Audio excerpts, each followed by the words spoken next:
Eh bien, bonjour à toutes et à tous. Merci d'avoir pris un peu de votre temps pour partager cette heure ensemble avec ce webinaire qui s'inscrit dans le cadre des webinaires Bienvenue chez vous parce que en effet, Galian, c'est votre entreprise, c'est important, vous êtes client sociétaire.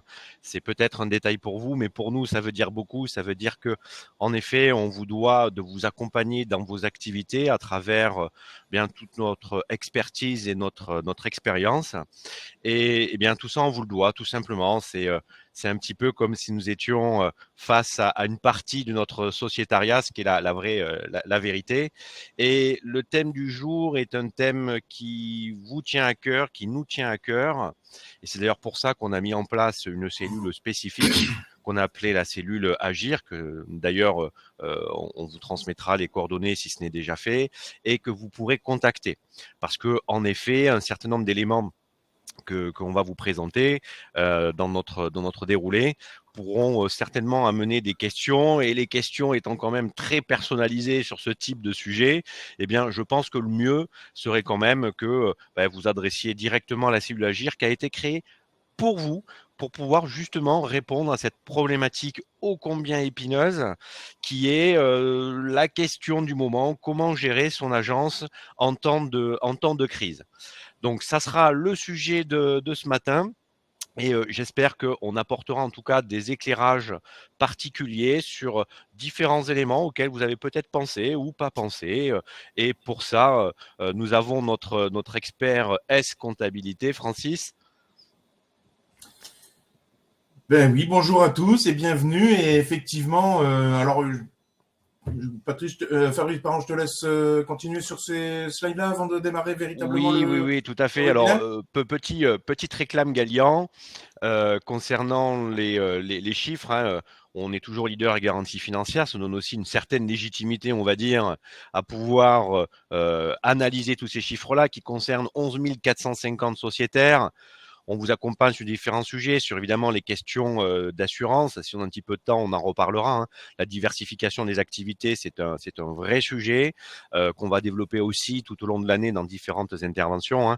Les métiers évoluent, les attentes des clients évoluent et les besoins en business deviennent de plus en plus importants. On vous accompagne sur tous ces sujets. Vous êtes satisfait puisque 97,4% d'entre vous se sont déclarés largement contents de cet accompagnement. Et ben écoutez, on essaiera de faire encore mieux pour l'année 2024. Moi, je suis en charge de la formation côté assurance. Alors, je suis évidemment d'un ADN plutôt assureur, mais je connais très bien le secteur de l'immobilier, ce qui m'a amené à travailler chez Gallian. Et en fait, mon rôle à moi, c'est toujours de vulgariser le discours d'assureur et de le transformer en discours d'IMO-assureur pour qu'au final, eh bien, vous reteniez ce qui est important pour vous dans l'exercice de vos métiers et dans le développement de vos business. Pour cette heure, vous avez la crème de la crème de l'expertise financière et comptable hoguet chez Gallian. J'ai nommé Francis Ritter. Francis, à toi. Voilà, ben, bonjour à tous, effectivement, et merci pour ces éloges. Comme vous le voyez, je suis chez Galian depuis maintenant un certain nombre d'années, une vingtaine d'années au cours desquelles j'ai pu réaliser plus de 3000 audits clients. Et l'idée, justement, aujourd'hui, c'est de faire peut-être profiter un petit peu tout le monde les différentes expériences que j'ai pu trouver au sein de ces différents audits qui concernent des clients de toute nature, de toute taille, etc. Et en fait, on peut démarrer par rapport à ça. Qu'est-ce qui va être abordé ce matin? 3 points principaux. La procédure budgétaire en période de crise, cette procédure budgétaire prend une dimension ô combien importante. Elle doit être aussi complétée par la possibilité de calculer ses besoins de financement pour pouvoir au mieux se préparer à d'éventuelles difficultés de trésorerie, et puis qui trouve naturellement son aboutissement dans ce qu'on appelle le plan de trésorerie. Voilà les 3 petits points qu'on va aborder ce matin. Je démarre tout de suite par la procédure budgétaire, et comme je vous le disais tout à l'heure, au cours de ces 20 années d'expérience et de 3000 audits, certes, n'ai pas la prétention d'être exhaustif, mais en tout cas, j'ai pu relever qu'il y avait 5 pratiques qui faisaient vraiment la différence entre des entreprises qui étaient un petit peu au-dessus du lot. Ces 5 pratiques sont la définition d'une stratégie et d'un business model qui était bien, qui était réfléchi, qui était pensé, qui était analysé, qui était partagé aussi avec son personnel. Le deuxième point, c'est la formation, le personnel formé et compétent pour pouvoir répondre à une clientèle de plus en plus qui a de plus en plus accès à des informations plus ou moins tronquées d'ailleurs d'Internet, mais le client expert, entre guillemets, est devenu un petit peu la norme. L'organisation, là aussi, l'organisation qui débouche aussi sur le contrôle interne, c'est véritablement un plus. Et enfin, les 2 derniers qui nous intéresseront plus particulièrement ce matin, la procédure budgétaire et les tableaux de bord de suivi.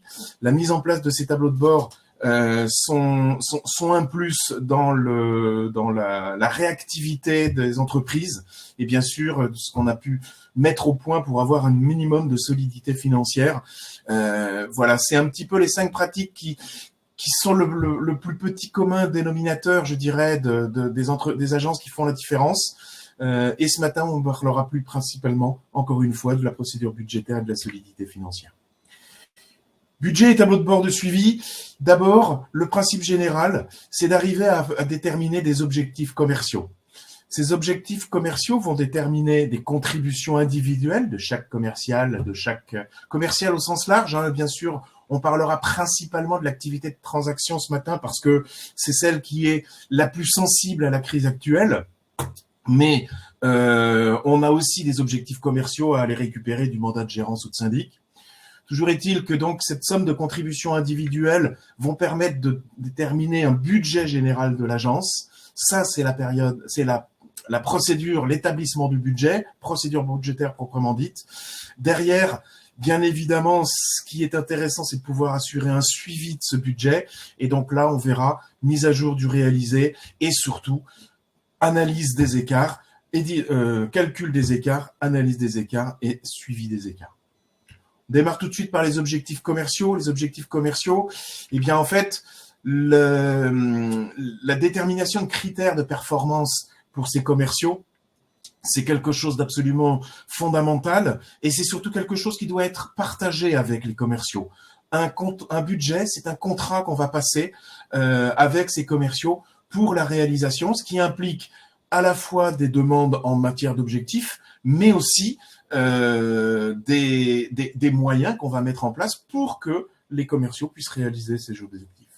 Parmi les critères de performance, il n'y a pas volonté d'être exhaustif là-dessus, mais on va retrouver bien évidemment le nombre de mandats en volume et en progression, le nombre de mandats exclusifs, la part d'exclus par rapport au mandat total reçu, le taux de transformation, nombre de ventes par rapport au nombre de mandats, mais aussi plus éventuellement selon les cas de figure, ce qu'on appelle le taux de rendement qui est calculé entre le nombre de mandats par rapport calculé sur le nombre de rendez-vous totaux obtenus.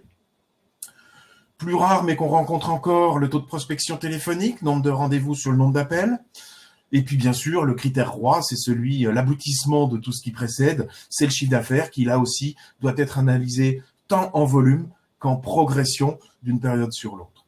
Il peut y avoir d'autres critères. L'essentiel, c'est de vous approprier vos propres critères et de pouvoir, à partir de ça, faire un suivi commercial et des objectifs vis-à-vis de l'ensemble de vos commerciaux.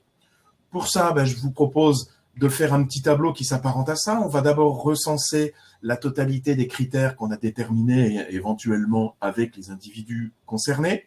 Et puis, on va prendre, ici, je vous prends un exemple d'un commercial, votre meilleur commercial, Monsieur Anquedal Yves, le Yves de son prénom, le fameux Yves Anquedal.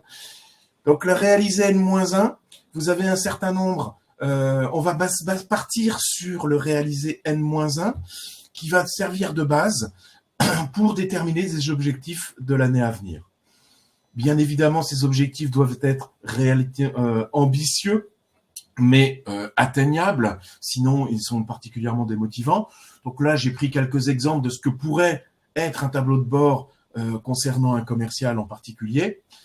Et ce qui va être intéressant, c'est bien sûr, à partir du moment où on a déterminé son budget annuel, c'est de mensualiser ce budget. Alors, j'ai mis ici divisé par 12, mais en fait, il faudra être un petit peu plus intelligent que ça. Il y a des périodes qui sont plus actives que d'autres. Il y a des périodes de congés, etc. Donc, la mensualisation n'est pas forcément une division par 12, mais en tout cas, il est important de mensualiser son budget pour pouvoir assurer un suivi tout au long de l'année. Et on verra aussi que ça a une importance pour le plan de trésorerie qui sera le dernier point abordé ce matin.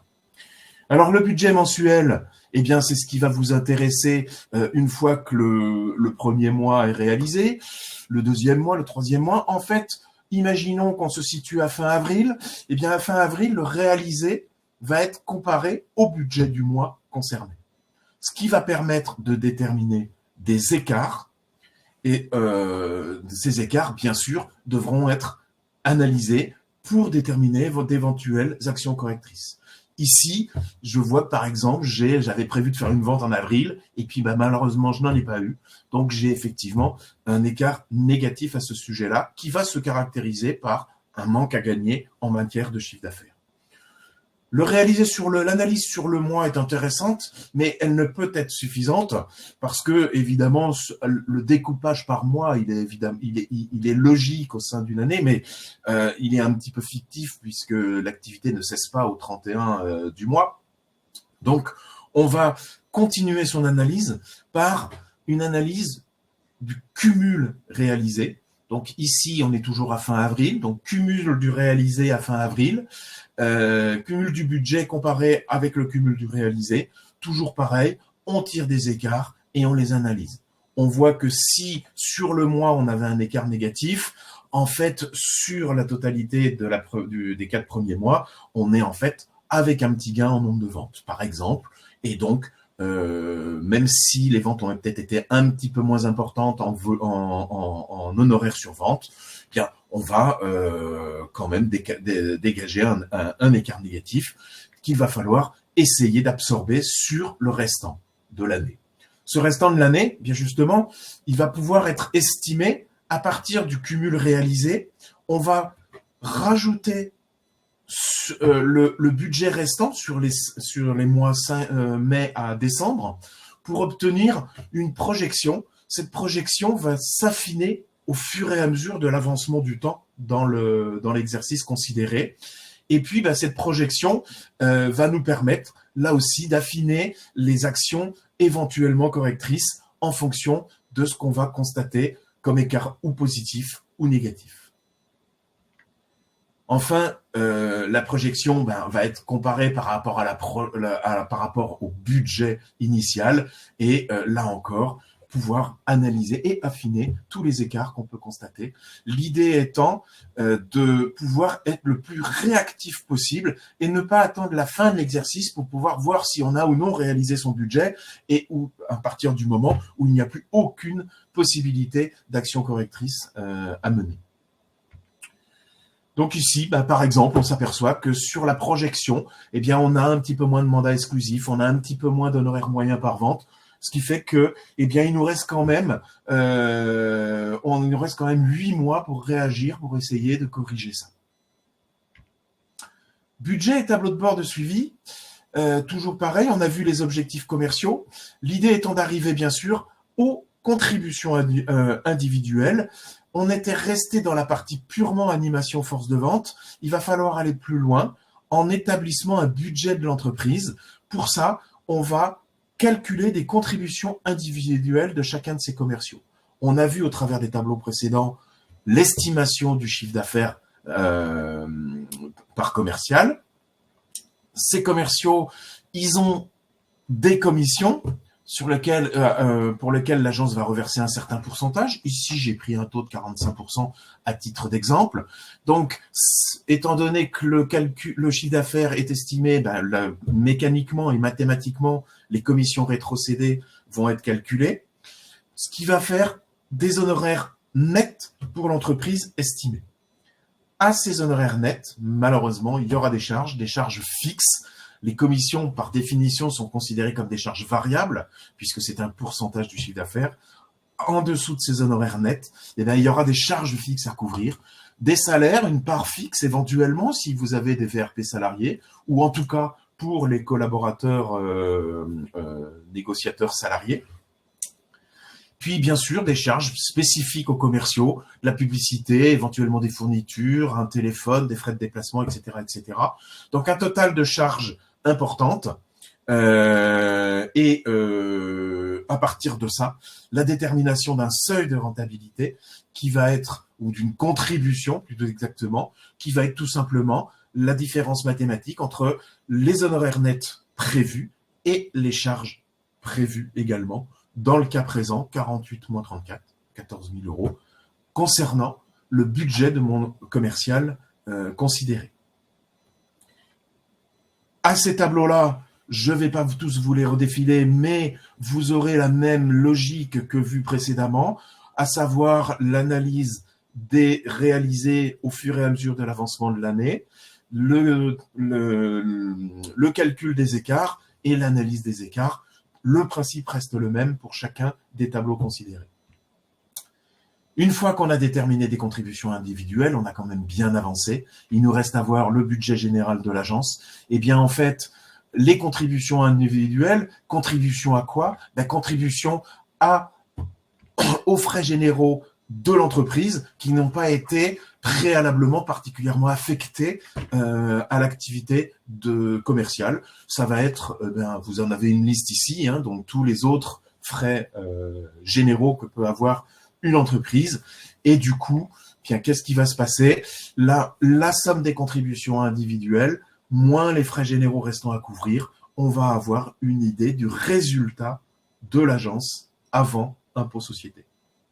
Même constat, même analyse au fur et à mesure de l'évolution du temps, toujours une analyse avec un calcul des écarts au mois, un calcul du cumul et un calcul de la projection jusqu'à la fin de l'année. En fait, ça, c'est la partie établissement de budget. Là, il viendra, comme on l'a vu un petit peu tout au long de ces différents tableaux, l'importance de réaliser du calcul des écarts, de l'analyse des écarts et des actions à mettre en place pour essayer de limiter ces écarts négatifs. Un petit rappel de cette procédure budgétaire. On part d'un réalisé N-1. Ce réalisé N-1 nous aide à préparer un budget N. Ce budget N est ensuite mensualisé. Le budget mensuel, il est comparé au réalisé du mois, du réalisé mensuel. On détermine des écarts. Ces écarts étant scrutés, analysés et générateurs d'actions à mettre en place. Même chose sur le cumul du budget. Cumul du budget à la fin du mois M, comparé au réalisé à la fin du mois M, détermination d'écart, analyse de ces écarts. Enfin, cumul du réalisé à fin M plus budget restant, égale projection de l'année, comparé par rapport au budget initial, détermination d'écart, analyse de ces écarts, mise en place d'actions correctives. Cette procédure budgétaire, elle semble un petit peu complexe, mais vous allez voir qu'elle va vous servir non seulement, bien sûr, à piloter votre agence, mais également, elle sera utile dans le suivi de la trésorerie en période de crise. Pour vous aider à déterminer un budget, 3 chiffres sont à retenir. 3 chiffres, c'est 58, 31, 9, 5. À quoi correspondent ces chiffres? Eh bien, en fait, ces chiffres correspondent à des pourcentages de charges rapportées au chiffre d'affaires. Le premier d'entre eux, 58%, eh bien, en fait, c'est la masse salariale. Imaginez que votre chiffre d'affaires soit une grosse pizza. Eh bien, 58% de la pizza est consommée par de la masse salariale retraitée, c'est-à-dire que seront rajoutées à la masse salariale les commissions reversées par les agents co. Alors bon, juste une petite aparté, les agents co, sur le plan purement comptable, ce sont des fournisseurs qui vous établissent des factures qui tombent dans les charges externes, dans les frais généraux, mais pour les besoins de l'analyse et pour pouvoir faire des comparaisons entre ceux qui font plutôt appel à des salariés ou plutôt appel à des agents co indépendants, on va rajouter ces commissions à la masse salariale. 31%, eh bien, ce sont les frais généraux. Donc, vous voyez que au fur et à mesure que sont consommés, que sont dépensés les salaires et les frais généraux, la part qui reste à l'entreprise, au final, elle a tendance évidemment à diminuer largement. Il reste un certain nombre de petites charges ou autres dont on ne va pas s'étendre là-dessus, mais qui représentent grosso modo 2,5, pour arriver finalement à un résultat d'exploitation moyen constaté sur la population de sociétaires Galian aux alentours de 9,5. Ces chiffres-là ces taux-là restent globalement assez constants au cours des dernières années. Qu'en sera-t-il avec une période de crise à venir potentielle? C'est possible que ces chiffres-là baissent un petit peu parce que ces charges sont majoritairement quand même des charges fixes. Donc, si le volume d'activité a tendance à baisser, malheureusement, il est possible que le résultat, au final, soit diminue d'autant. Petite parenthèse également, tout ce qui concerne tout ce qui sont des moyennes.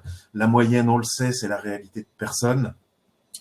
Si en moyenne on constate 9,5, vous avez toutes les possibilités de vous écarter de ces moyennes, notamment au travers de la politique salariale. Je n'aborderai qu'un point, les dirigeants qui, selon les cas, préfèrent avoir une masse salariale la plus importante possible de façon à diminuer le résultat net et diminuer la charge d'impôt correspondante, ou alors à l'inverse, des gérants qui ne veulent pas se salarier pour augmenter au maximum le résultat et prendre à la sortie des dividendes. Bien évidemment, dans les deux cas de figure, le pourcentage de la masse salariale sera évidemment très important. Mais en tout cas, vous pouvez d'ores et déjà vous baser sur ces moyennes constatées sur la population des sociétariats Galian.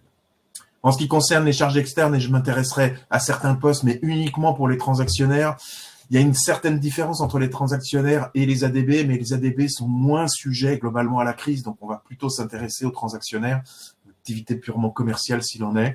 Et le premier poste des transactionnaires, qui représente entre 8 et 9% en moyenne, c'est bien sûr le poste de la communication et de la publicité. Vient ensuite les charges des locaux commerciaux, charges loyers et charges locatives. Le troisième poste, il est composé de cotisations qui représentent entre 3,5 et 4,5. Mais alors là aussi, un petit aparté, 3,5 ou 4,5, c'est la moyenne constatée, mais c'est la réalité de personne. Parce que dans les cotisations, apparaissent les cotisations à des franchises ou à des réseaux. Si les transactionnaires sont adhérents à des cotisations ou des réseaux, les cotisations globales sont plus proches de 8 à 10%.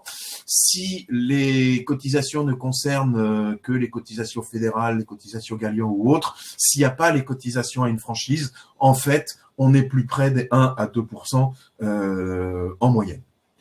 Ensuite, les différents frais vous sont déclinés par ici. Donc, il y a encore un quatrième poste qui pèse assez sensiblement frais de déplacement et frais de mission.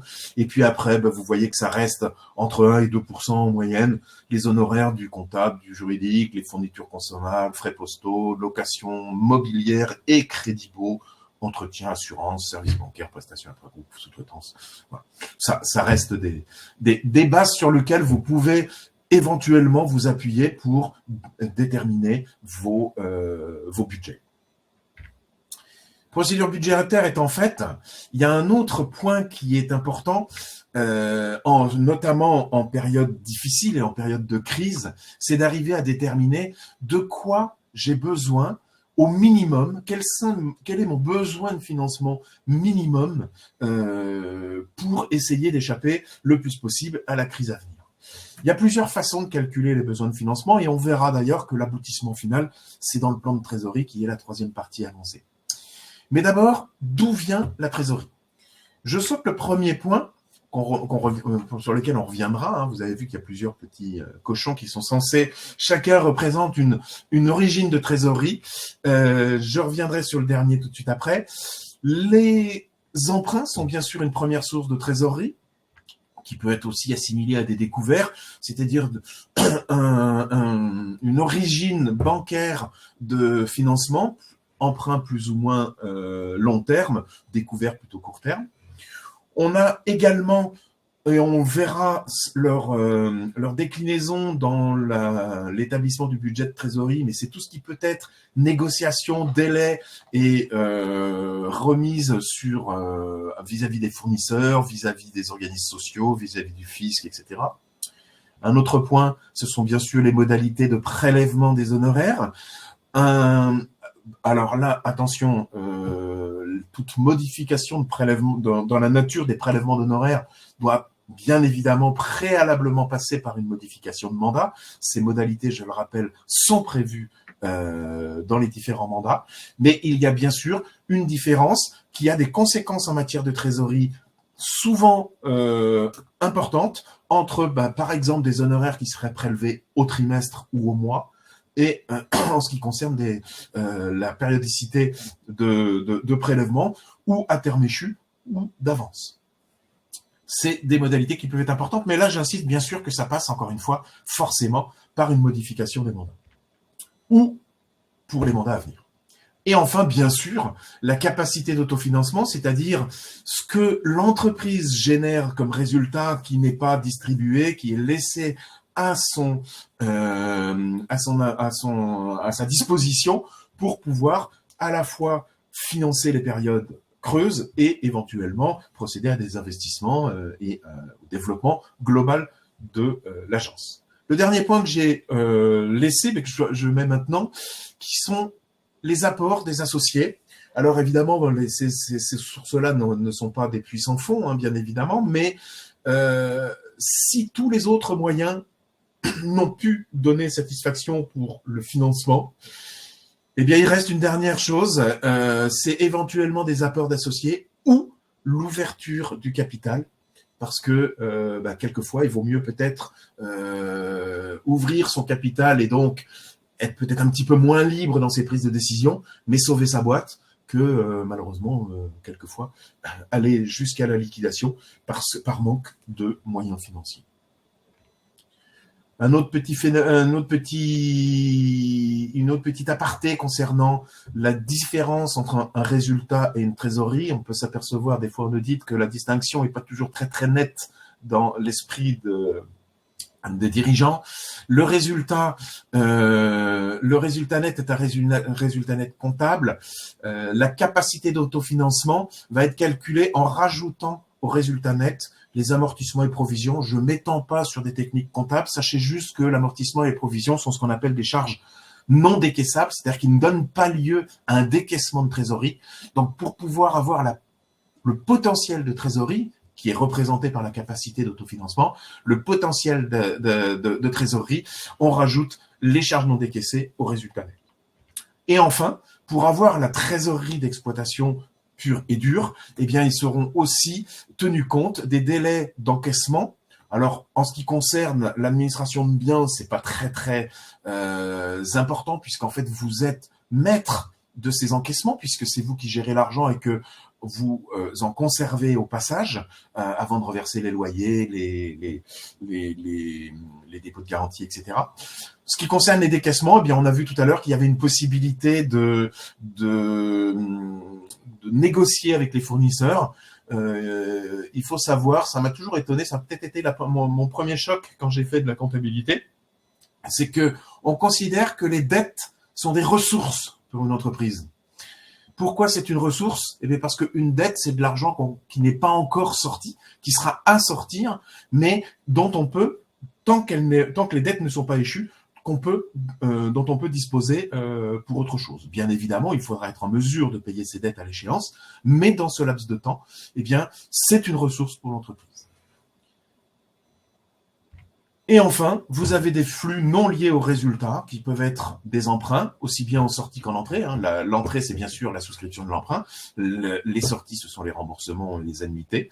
Les apports ou les retraits en compte courant. Et enfin, bien sûr, le versement de dividendes qui va venir diminuer la trésorerie totale à disposition de l'entreprise.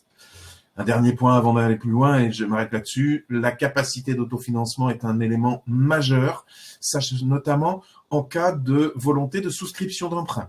Sachez une chose, c'est que cette capacité d'autofinancement sera particulièrement regardée par le partenaire bancaire. Si vous n'avez pas une capacité financière qui est à minima supérieure à l'annuité de remboursement, vous n'aurez aucune chance d'obtenir un emprunt. Donc, cette capacité d'autofinancement est un ratio particulièrement important à regarder et à surveiller en ce qui vous concerne. Alors, je voulais faire une petite aparté là aussi avec une comparaison entre une agence immobilière et une entreprise de prestation de services classique. Les agences immobilières sont bien sûr des entreprises de services, mais comment ça se passe dans une entreprise de prestation de services? Vous avez une période de commercialisation qui détermine à un moment donné un bon de commande. Chez l'agent immobilier, c'est à peu près la même chose, sauf qu'on va plutôt parler de prise de mandat. Est-ce que c'est la même chose? Eh bien non. D'ores et déjà, vous avez un élément fondamental qui va différencier les deux types d'entreprises, c'est que l'entreprise de prestation de services, au niveau du bon de commande, elle a la possibilité de percevoir un acompte financier, alors que l'agent immobilier, c'est ma cash walou. Rien du tout. On continue la réalisation de la prestation pour l'entreprise de prestation de services, qui va déterminer une livraison du service ou du bien.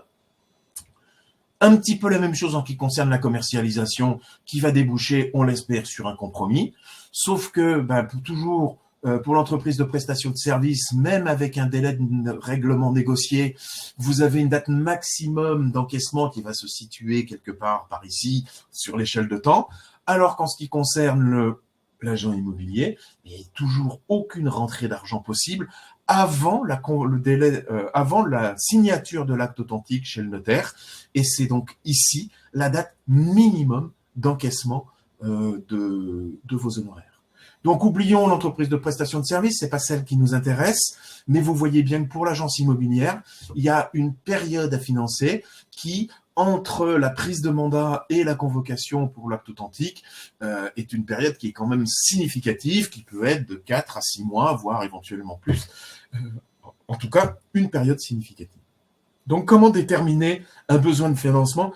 Comment être sûr que ce dont je dispose en trésorerie va me permettre de passer des éventuels caps difficiles? Je vous propose 2 types de détermination de besoin de financement. On va prendre pour ça un exemple au travers de l'agence Aérien, qui est l'agence concurrente de l'agence Etrou. Estimation de son besoin, on va déterminer, on connaît le montant rétrocédé aux commerciaux. Imaginons dans le cas présent que c'est 55%. Peu importe le chiffre, c'est pour le calcul, ce qui est intéressant. Ce qui veut dire que l'entreprise, l'agence, va, sur chaque montant de chiffre d'affaires, récupérer 45% pour elle. Ces 45% devant servir à couvrir, comme on l'a vu tout à l'heure, les charges fixes, ici représentées par un total de 172 000 euros pour exemple. Je fais juste là aussi une petite aparté. À partir du moment où on a tous ces éléments, vous êtes en mesure de connaître votre seuil de rentabilité qui est déterminé par la formule suivante. Les charges fixes, 172 000, divisé par 45% égale 382 000. Dans cette configuration d'agence, tant que l'agence n'a pas réalisé 382 000 euros de chiffre d'affaires, elle est en période de perte. Tout euro supplémentaire est un euro de résultat au-delà de 382. En fait, nous, ce qui nous intéresse, c'est de déterminer un besoin de financement. Donc, on oublie le seuil de rentabilité. Ce qui va nous intéresser ici, ce sont les charges fixes. Les charges fixes, elles ne sont pas très difficiles à connaître. Encore une fois, peu importe, on n'est pas sur du centime. On cherche là à déterminer un besoin global. Donc, on va pour ça analyser l'exercice précédent. Au cours de l'année précédente, j'ai réalisé 67 ventes. Je suis donc en mesure de déterminer que mon coût unitaire par vente s'établit à 2567 euros, calculé de la façon suivante, 172 000, mes charges fixes, divisé par 67 ventes. L'idée est de dire, j'ai 6 négociateurs, je vais avoir besoin, ou en tout cas j'estime que le besoin minimum, c'est d'arriver à financer le coût de la première vente de chaque négociateur. Vous savez, c'est la fameuse barre rouge qu'on avait vue sur la période à financer entre le la souscription du mandat et l'acte authentique, sachant que j'estime qu'après la première vente, il va y avoir une espèce de cycle et de synergie qui va faire que en vitesse de croisière, on aura des affaires qui vont s'entrecroiser, etc. Donc le financement de la première vente est important et à minima le montant de besoin de financement que je vais calculer. Là, finalement, le calcul, il est relativement simple et très facile à faire. 2567, le coût de ma vente, multiplié par 6, le nombre de mes négos. Eh bien, j'estime que dans cette configuration-là, si j'ai un montant de 15 402 € en trésorerie d'avance en permanence, j'assure un certain montant de risque. Je peux avoir une deuxième analyse qui va venir conforter ou contredire la première, en tout cas la compléter. Toujours partant de mes charges fixes, je peux déterminer que mes charges mensuelles s'élèvent grosso modo à 172 par 12, divisé par 12 mois, égale 14 000 € mensuels. Certes, certaines charges ne sont pas forcément payables par mois. On a des loyers qui peuvent être trimestriels, la facture d'EDF tous les 2 mois, etc. Mais pour simplifier les calculs, encore une fois, l'outil doit être plus simple que véritablement précis. J'ai 14 000 € de charges par mois, grosso modo, dans mon agence. Je vais regarder ce que j'ai fait l'année dernière. Et l'année dernière, je vais essayer de déterminer la période maximale dans laquelle j'ai réalisé aucune vente. En fait, je regarde et je m'aperçois que l'année dernière, par exemple, entre le 15 juillet et le 31 août, période de vacances où il ne se passait pas grand-chose, je n'ai pas réalisé du tout de vente sur cette période-là, soit 1 mois et demi. Et bien donc, mon besoin de financement dans ce cas de figure, il va être déterminé de la façon suivante. Le montant de mes charges mensuelles multiplié par la période la plus longue où je n'ai pas réalisé d'affaires, dans ce cas précis, 1 mois et demi. Et bien dans cette estimation, je vais avoir besoin de 21 500. Donc, entre les deux analyses, les 14 000 du slide d'avant et les 21 000 là, on peut imaginer qu'avec 17-18 000 €, je suis quand même en mesure de passer un cap de trésorerie quand même qui est quand même conséquent. Si rien ne vous empêche de vous donner une marge de manœuvre supplémentaire en se disant voilà, l'année dernière je n'ai fait qu'1 mois et demi, cette année vu la crise je pense que ce sera peut-être 2 mois, et bien dans ce cas-là vous refaites le calcul en multipliant par 2 mois et vous avez quand même une première approche de vos besoins de financement. Ces besoins de financement, ils vont être complétés par le troisième point de ce matin, le plan de trésorerie. Le plan de trésorerie va affiner et va surtout positionner dans le temps ces besoins de financement. Le plan de trésorerie, c'est un outil qui, comme c'est marqué sur ce slide, va vous aider à déterminer période et montant de vos besoins de financement. Pour ça, prenons vite un exemple, pour voir en quoi ça consiste. Un exemple chiffré est plus parlant. Imaginons que vos dépenses mensuelles récurrentes, vos charges fixes qu'on a déterminées précédemment, se montent à 2500. On n'est que sur l'activité de transaction parce que c'est la plus compliquée à prévoir. Les honoraires en ADB sont plus récurrents et donc plus faciles à recevoir, à estimer. Donc, imaginons que vous avez 2 transactions prévues à venir, attendues respectivement à hauteur de 7 000 en janvier et 8 000 en février, et que, dernier élément, vous avez un taux de commission rétrocédé aux négociateurs, 50%, qu'on va considérer comme payé le mois même de l'encaissement des honoraires. Eh bien, le budget de trésorerie, le plan de trésorerie va être déterminé de la façon suivante. On part d'une trésorerie connue, celle que j'ai alors on se positionne là en octobre, j'ai 3 000 € en trésorerie, je vais avoir mes dépenses mensuelles, ces dépenses mensuelles vont venir diminuer bien sûr mon solde de trésorerie et déterminer un solde de fin de mois qui va naturellement être le solde de début de mois de la période suivante. Deuxième mois, bien belote et rebelote, j'ai toujours mes dépenses de 2500. Le troisième mois, idem. Le quatrième mois, de janvier, j'ai toujours mes dépenses mensuelles, mais là, j'avais prévu d'avoir des honoraires à hauteur de 7 000 avec un reversement de la commission à mon égo de 3 500. Donc, du coup, un solde de trésorerie de fin de mois de 3 500 qui débute en février avec toujours pareil mes dépenses mensuelles, ma deuxième affaire prévue, mon deuxième reversement de commission, et etc., etc. Eh bien, ce petit plan de trésorerie, vous voyez, très facile à faire sur un tableur Excel et qui ne concerne qu'une toute petite période, dans le cas présent, eh bien, il a bien répondu à mes deux objectifs suivants, aux deux objectifs prévus par le plan de trésorerie, qui étaient à la fois de déterminer le montant de mon besoin de financement, le montant de mon impasse, et à la fois la durée sur laquelle j'ai ce besoin.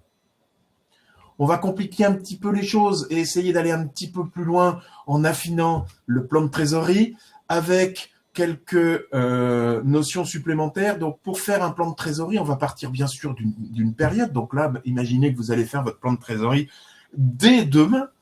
On va partir des dépenses d'exploitation prévues, celles qui sont budgétées. On va attention à ne pas oublier, comme on part de demain, on a déjà des dépenses qui ont été engagées, mais qui n'ont pas encore donné lieu à un décaissement, qu'il va falloir bien sûr tenir compte. Et enfin, bien sûr, vos recettes d'exploitation. L'idée, c'est que ces trois flux financiers de dépenses et de recettes vont être positionnés en date d'encaissement et de décaissement, et donc déterminer derrière le plan de trésorerie. Tout ça, on a déjà fait la quasi-totalité du boulot avec le budget d'exploitation qu'on a abordé précédemment. Budgétisation des produits et des charges, quelques compléments d'information. Alors, il y a le chiffre d'affaires qui est en cours, qui est à confirmer, les honoraires de base de vos mandats actuels, les compromis en cours, les offres d'achat éventuelles, les autres ventes et locations qui sont plus ou moins connues, qu'on va considérer comme probables. À ça, il faudra rajouter tout ce qui est purement budgété, donc purement prévisionnel. Aussi bien, on va considérer les honoraires annexes en ADB, les ventes espérées, les locations espérées, éventuellement d'autres produits d'expertise, comme pourra nous en parler peut-être tout à l'heure Fabrice, de compléments de produits sur des ventes de produits d'assurance, etc., etc. En ce qui concerne les charges, on a bien sûr les charges actuelles en cours, les contrats en cours, les charges engagées, les charges obligatoires, et puis auxquelles il faudra rajouter les charges complémentaires éventuelles qui pourraient être liées à un événement particulier. Alors, ce petit tableau-là avait été fait pendant la période du Covid, où on avait des gens qui étaient bloqués chez eux et qui donc avaient pu avoir des charges complémentaires liées à du travail à distance, ou éventuellement des publicités exceptionnelles parce qu'on veut relancer une activité, donc on veut réamorcer un petit peu la pompe. Enfin, donc tout ça, il faudra essayer de l'estimer au plus près. Et puis, bien sûr, on va pouvoir essayer aussi d'estimer tout ce qui est économie réalisable par rapport au budget qui avait peut-être été, en fonction des événements, peut-être été un petit peu fort. Et donc, on a des économies à faire. On va essayer de déterminer les différents postes sur lesquels ces économies sont possibles. Il faudra donc ensuite positionner ces encaissements. Ces encaissements positionnés par mois. Donc, vous voyez, par exemple, ici, l'affaire en cours, ça, c'est le compromis qui est déjà signé avec la date connue de l'acte authentique. Donc, c'est du quasi certain. Les prévisionnels de transaction, ça, c'est pour la période ultérieure. C'est le prévisionnel, c'est ce qui a été mis dans le budget. Et comme le budget, je vous rappelle, il avait été mensualisé, eh bien, on va pouvoir prévoir des dates d'encaissement de ces transactions prévues. Idem pour les locations. Les honoraires de base en ADB, ça c'est le plus facile à prévoir parce que c'est du récurrent. Les honoraires annexes en ADB, un peu plus complexes, peut-être plutôt en fin d'année ou plutôt au moment de la tenue des AG pour le syndic, etc., etc. En tout cas, là aussi, ça avait été mensualisé précédemment. Et donc, on a un total de recettes hors taxe. Attention, comme on est en matière de plan de trésorerie, il va falloir tenir compte de l'impact de la TVA. Et donc, à ces recettes hors taxe, il faudra rajouter la TVA collectée. Et pour déterminer donc ce qui va réellement être encaissé, ce sont les recettes TTC. On garde en tête ces deux lignes-là parce que c'est celles-là qui seront reportées sur le plan de trésorerie qu'on verra ultérieurement. Et puis on va se faire le même raisonnement en ce qui concerne les décaissements, que ce qui concerne les paiements. Alors avec la difficulté supplémentaire que certaines dépenses sont soumises à TVA et d'autres, comme les salaires et charges sociales, ne le sont pas. j'ai commis une petite erreur, je m'en excuse, mais je m'en aperçois à l'instant. Les commissions des agents de cause sont soumis, certaines commissions sont soumises à TVA. Mais enfin, peu importe le problème, vous avez des dépenses avec de la TVA déductible, d'autres dépenses sans TVA. Pour avoir un total de dépenses, là aussi, on va retenir deux lignes principales, le montant de la ligne de TVA déductible et le montant total des dépenses des décaissements prévus. Pourquoi on a gardé la TVA? Bien parce que la TVA, il va falloir déterminer, là aussi, il ne faut pas se tromper, il ne faut pas l'oublier, le montant de la TVA à payer. TVA à payer, on reporte la ligne de TVA collectée qu'on a vue précédemment, et puis on va en faire un cumul, au trimestre. Pourquoi un cumul au trimestre? C'est parce que très majoritairement, la TVA est payable au trimestre.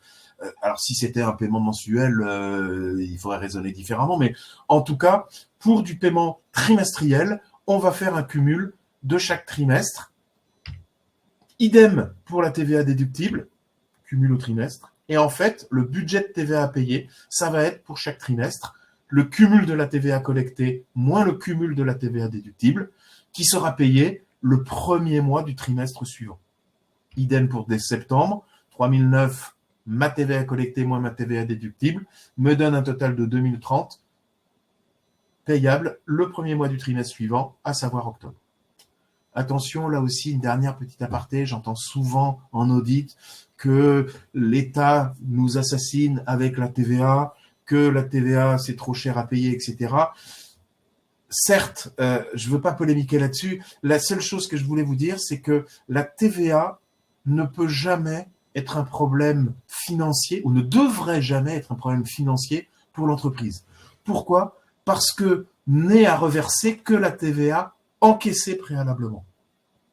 La TVA déductible sera déduite uniquement de celle que vous avez payée. Donc, s'il y a un différentiel positif, donc de la TVA à reverser, et que vous n'avez des difficultés pour le faire, ce n'est pas un problème de TVA, c'est un problème de rentabilité. Donc, ceci étant dit, je continue mon plan de trésorerie. Du coup, j'ai tous les éléments pour l'établir. Alors, je pars d'une trésorerie initiale, je considère que je suis en mai. Je vais positionner mes recettes TTC, donc mon prévisionnel d'encaissement. Mes dépenses TTC, donc mon prévisionnel de dépenses mensualisées. Ma TVA à payer. Et bien sûr, on tire les traits, on fait les calculs, et je m'aperçois, comme dans mon exemple précédent, que je vais avoir deux caps difficiles. Le mois de juillet, où il va me manquer, sous 3 mois, il va me manquer 6 000 euros. Et immédiatement, il me manque 2 000 euros. Qu'est-ce que je fais? Est-ce que je me suicide tout de suite ou pas? Eh bien, on va s'intéresser aux solutions qui sont possibles. Alors, bien sûr, c'est de la théorie, bien sûr, c'est facile à dire derrière un écran, mais malheureusement, quand on est confronté à des problèmes, il y a un moment donné où on n'a plus le choix. Les possibilités qui vous sont offertes à court terme, c'est tout ce qui est de l'ordre de la négociation, de délai, de montant, des échelonnements. Il ne faut pas l'oublier, on verra après ce que ça donne sur le plan de financement. On peut aussi, bien évidemment, reporter des dépenses qu'on avait prévues, mais qu'on ne va pas faire. Encore une fois, c'est sous la contrainte, c'est pas de gaieté de cœur, c'est facile à dire, mais quand c'est une question de survie, c'est important de le savoir. Un peu dans le même principe que de la négociation vis-à-vis des fournisseurs, c'est la négociation vis-à-vis des URSSAF et charges sociales et impôts. Comme on l'a vu aussi tout à l'heure, ça peut être des apports associés. Et enfin, dernier point qui est important, c'est éventuellement l'obtention de découverts bancaires. À plus ou moins long terme, on a des solutions suivantes: souscription d'emprunt, renégociation des prêts, du réto, ouverture du capital comme on l'a vu. Bon, ça, c'est des solutions à plus ou moins long terme. C'est pas non plus des solutions qui sont des solutions miracles ou idéales, mais encore une fois, dont il faut tenir compte en période de crise et quand c'est une question de survie. Je termine sur mon tableau précédent. Donc, en fonction de mon budget de trésorerie que je viens de déterminer et des impasses de trésorerie que j'ai constatées, qu'est-ce que je peux réaliser? Bien là, je vais me repositionner au niveau de mes dépenses. Au niveau de mes dépenses, première chose que je peux faire, mon loyer. J'appelle mon propriétaire, Je ne lui demande pas une ristourne sur le loyer, mais tout simplement, si possible, la possibilité pendant quelque temps de le payer en mensuel. Le fait de le payer en mensuel a un impact immédiat de 1 000 € sur le premier mois, et puis un impact négatif, il faudra bien sûr le payer un peu plus les mois suivants, mais à partir de là, on va avoir une charge de 550 € par mois, et on a gagné au départ et immédiatement 1 100 € tout de suite. Autre principe, alors là, bon, c'est aussi de la théorie, mais il y a certaines dépenses, comme je vous l'ai dit, il n'est pas forcément question de les supprimer, mais éventuellement de les décaler de quelques mois. Les charges sociales sont payables au trimestre. Il est tout à fait possible, et surtout en période de crise, les URSSAF sont en général assez tolérantes là-dessus, surtout quand on ne les met pas devant le fait accompli, mais quand on les prévient à l'avance, de pouvoir étaler sur les 3 mois supplémentaires vos charges du trimestre. Vous voyez que toutes ces petites astuces, entre guillemets, ont eu un impact sur les dépenses, moins 1 000 € tout de suite, moins 3 000 € en fin juillet, puis après des conséquences plus ou moins positives. Toujours est-il que dans ce cas de figure, je n'ai demandé aucun geste commercial pur à personne. Toutes mes dépenses continuent d'exister, mais elles sont positionnées différemment dans le temps. Du coup, qu'est-ce que ça donne ? Mon plan de trésorerie final, bien, j'ai encore, malheureusement, un petit gap tout de suite. Bon, j'avais 2 000 tout à l'heure, je n'ai plus que 1 140 tout de suite. J'avais 6 000 au mois de juillet, je n'ai plus que 2 000. En imaginant un contact avec mon banquier dans la foulée de ce plan, négociation de découvert de 2 000 €. 2 000 € me couvrent la totalité de mes anomalies, et je peux vous assurer que si vous allez voir un banquier avec cet outil-là, avec cette réflexion préalable, plutôt que de le mettre dans le fait accompli et de l'appeler un jour, un lundi matin, en disant « Oh là là, j'ai un chèque qui va arriver, je ne vais pas pouvoir le payer, il faudrait que vous me dénégociez un découvert ».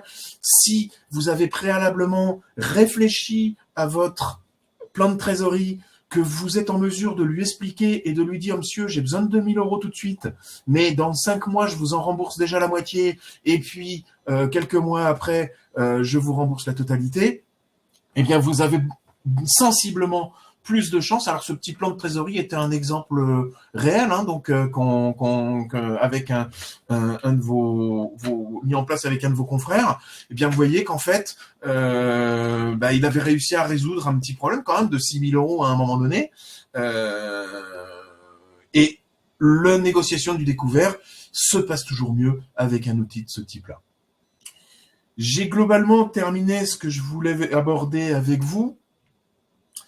Je vais repasser on est à peu près dans les temps, j'espère. Je vais repasser la parole à Fabrice. Alors, je pense qu'il y avait peut-être eu quelques commentaires ou autres que j'ai pas pu voir forcément dans le Oui, chat. Francis, déjà, merci beaucoup pour cette brillante intervention et explication, à la fois dans la profondeur et dans la simplicité. Je me répète, hein, ce que je vous avais dit en début de webinaire, si vous avez des questions qui vous concernent, vous, plus particulièrement, sachez que Galian a mis en place la cellule Agir, qui a été dédiée spécifiquement pour vous accompagner sur ces sujets. Notre fer de lance, c'était justement vous faciliter la tâche et faire en sorte de vous donner les indicateurs, les correctifs éventuellement à faire pour pouvoir traverser cette période. On a vu couler beaucoup d'encre sur différents canaux médias, sur la fonte, je dirais, des professionnels d'immobilier. Bon, sachez quand même, oui, c'est une réalité, mais qu'il y a quand même, en tout cas, on peut essayer de faire le dos rond en attendant qu'on revienne dans de meilleures dispositions. Alors, Francis, figure-toi il y a Olivier qui était notamment présent dans ce webinaire et qui a apporté quelques éléments de réponse. Patrice aussi qui était là, et également les participants entre eux qui se donnent quelques informations, notamment sur les taux de commission à reverser, où là évidemment c'est un peu plus de la partie métier. Alors moi je pourrais compléter, je dirais, ce que vous a dit Francis sur le besoin de vous adapter, de vous diversifier, si je puis dire. Et pour ça, vous avez également d'autres moyens, hein. Il faut pouvoir mettre de je dirais, de nouveaux relais de croissance à vos activités. Et alors, on pourrait aller sur profiter notamment du DPE, par exemple, qui, qui va nécessiter de nouvelles compétences que vous pourrez facturer, pourquoi pas. Je pense qu'il va falloir à ce moment-là optimiser tous vos services et nous, de notre côté, eh bien, ce qu'on peut vous proposer et ce qu'on fait avec beaucoup de nos clients, c'est vous accompagner sur la diversification sur le domaine de l'assurance. Alors, des assurances immobilières, on est d'accord, des IMO-assurances, hein, des assurances liées à vos activités, la garantie loyer impayé, la PNO, la multirisque immeuble, la DO, etc., où au final, ce sont des choses que vous avez complètement intégrées dans vos activités et qui peuvent être génératrices de revenus. Je vous donne un exemple. Alors, Francis, pardonne-moi si les résultats sont pas, enfin les chiffres sont pas totalement à jour, mais le principe va rester le même. Voilà à peu près les moyennes que génèrent les chiffres d'affaires. Alors en syndic, c'est par lot. Sur l'activité de gestion, ça va être par mandat de gestion. Et ce qu'on arrive, nous, à en retenir, c'est que, en définitive, sur ces montants-là, en gestion, on est grosso modo à un chiffre d'affaires généré de 500 euros en moyenne sur le territoire national et 180-190 euros en moyenne sur l'activité syndic par lot. Eh bien, si on prend ces éléments-là comme référence et si encore une fois, on parle bien des outils assurantiels qui sont ceux que vous utilisez au quotidien, eh bien, vous pourrez y rajouter, et là aussi, la réglementation a changé, on a l'occasion d'en parler, on y reviendra certainement sur 2024. Vous avez des contraintes réglementaires qui vous peuvent devenir des opportunités, notamment avec le statut de mandataire d'intermédiaire d'assurance. Je vois qu'il y en a qui sont déjà au fait des choses, l'ORIAS, etc., qui vous permettent de facturer des honoraires syndics, des honoraires de gestion, des honoraires de location, des honoraires complémentaires sur un tas de choses, mais également sur tous les sujets concernant les assurances immeubles, les produits des bailleurs, avec des rétrocessions de commissions. Je vous ai fait quelques camemberts. Alors évidemment, c'est dans un monde idéal. Je ne vais pas m'attarder là-dessus parce que ça n'a pas de sens de détailler des chiffres virtuels. Ce que je veux juste que vous reteniez, c'est l'effet visuel que peuvent avoir ces relais de croissance liés à de la distribution d'assurances qui font partie de vos métiers pour pouvoir générer des augmentations de chiffre d'affaires qui vont aller entre 5 et 20%. Et je pèse mes mots, entre 5 et 20%. Aujourd'hui, si vous voulez pratiquer la facturation d'honoraires complémentaires liés à la garantie loyer impayé, par exemple, hein, vous achetez 2,5, vous revendez 3,5, le pourcent d'honoraires complémentaires, vous ne pouvez le faire que si vous êtes inscrit à l'ORIAS, parce que c'est un intérêt économique lié à de la distribution d'assurance. Alors l'objet, c'est pas de vous faire le cours complet, mais en tout cas, c'est grâce à ces éléments-là que vous pourrez effectivement optimiser votre business. L'ORIAS, le MIA, c'est des acronymes qui sont courts, qui sont tout sauf simples. Croyez-moi, pour ceux qui ont déjà testé, ils savent à quel point ça peut être difficile de parler de quelque chose qui n'est pas votre ADN. Et justement, nous constatons sur le terrain, nos équipes commerciales nous remontent en disant, ce qui est terrible, c'est qu'en fait, on est pratiquement les seuls à parler de ce sujet, à les accompagner.